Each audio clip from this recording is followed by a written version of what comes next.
जय हिंद प्यारे बच्चों। आज का जो टॉपिक हमारा बहुत ही जबरदस्त है। टॉपिक ये है कि एनडीए एग्जाम में ओमार शीट को कैसे फिल करें।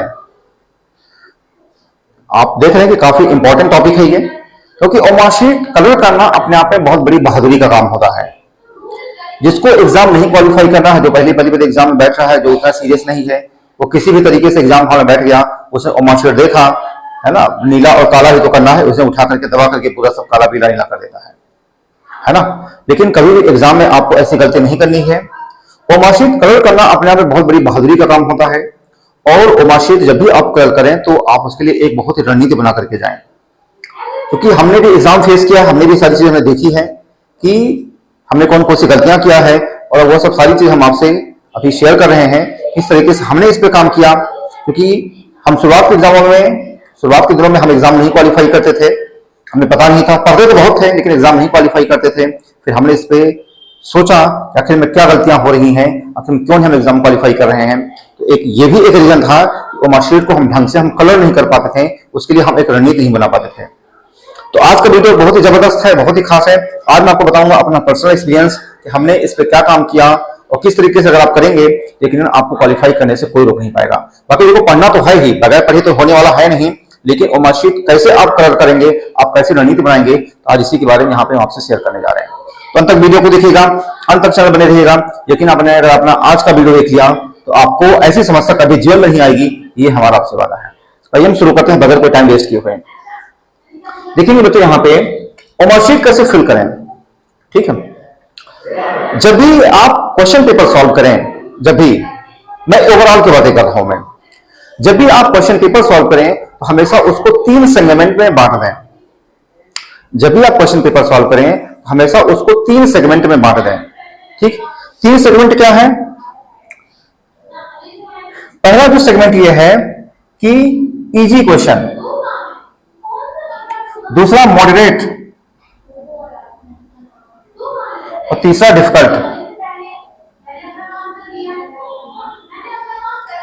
जब भी क्वेश्चन पेपर आप सॉल्व करें, आपके पास जब भी पेपर आए तो उसको 3 सेक्शन में बांट दें, इजी क्वेश्चन, मॉडरेट क्वेश्चन और डिफिकल्ट क्वेश्चन। ध्यान रखिएगा, जब भी एग्जाम कोई व्यक्ति क्वालिफाई करता है तो हमेशा इजी और मॉडरेट के आधार पर क्वालिफाई करता है। ध्यान रखना, जैसे कोई कहे कि सर एग्जाम कैसे क्वालिफाई करें, तो ध्यान रखिएगा जो डिफिकल्ट जो क्वेश्चन होता है वो सभी के डिफिकल्ट होता है। आपको फोकस किस पे करना है? आपको फोकस हमेशा इजी पे करना है और मॉडरेट पे करना है। ध्यान रखिएगा।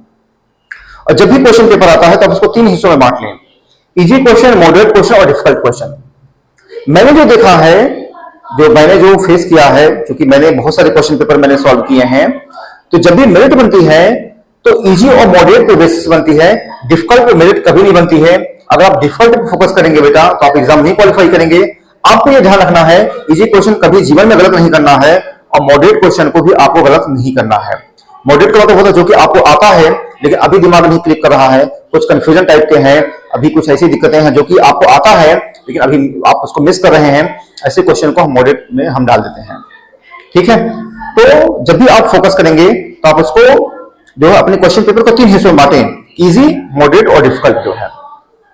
फर्स्ट राउंड में क्या है, आपको क्वेश्चन पेपर मिला तो फर्स्ट राउंड में क्या है कि आप इजी क्वेश्चन को सॉल्व करें। ठीक है, आपने इजी क्वेश्चन सॉल्व कर लिया, 1 से लेकर के मान लो 150 क्वेश्चन है, एग्जांपल के लिए बता रहा हूं मैं, या फिर 100 क्वेश्चन है, तो 1 से लेकर के आपने 100 तक पूरा सॉल्व कर लिया जो भी इजी क्वेश्चन है। ठीक, अभी ओमार शीट नहीं कर रहा है, ध्यान रखना, जो है ओमार शीट को आपने बगल रखा है। ठीक, तो फर्स्ट राउंड क्या है कि आपने इजी क्वेश्चन को पूरा सॉल्व कर लिया। सेकंड राउंड में आप क्या करेंगे कि मॉडरेट वाले क्वेश्चन को आप सॉल्व करेंगे। सेकंड राउंड में आप क्या करेंगे, मॉडरेट वाले क्वेश्चन को सॉल्व करेंगे। बात आप समझ में?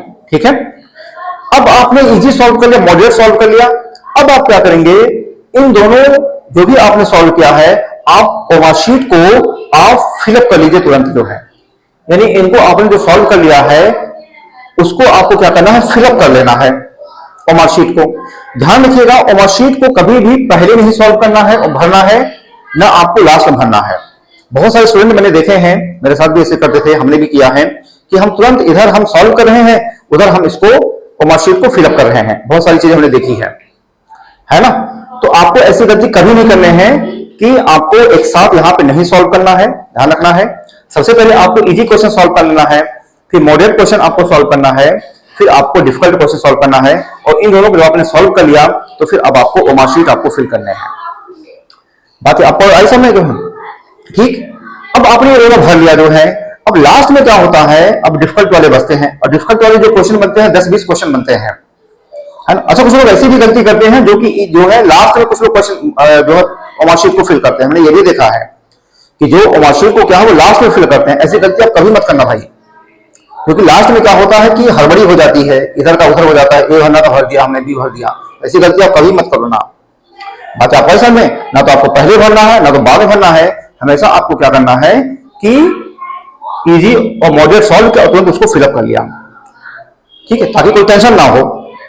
अब अंत में क्या होता है, डिफिकल्ट वाले बनते हैं। डिफिकल्ट वाले जो है 10 क्वेश्चन हो गए, 15 क्वेश्चन हो गए, जो भी आपने छोड़ रखा है, ठीक है। तो वैसे क्वेश्चन को आप क्या करिए, तुरंत सॉल्व करिए और तुरंत उसको ओमा शीट फिल कर लीजिए, तुरंत सॉल्व करिए, तुरंत ओमा शीट फिल कर दीजिए। इससे क्या होगा कि आपका एक निर्धारित टाइम में आपको सारी चीजें मैनेज हो जाएंगी।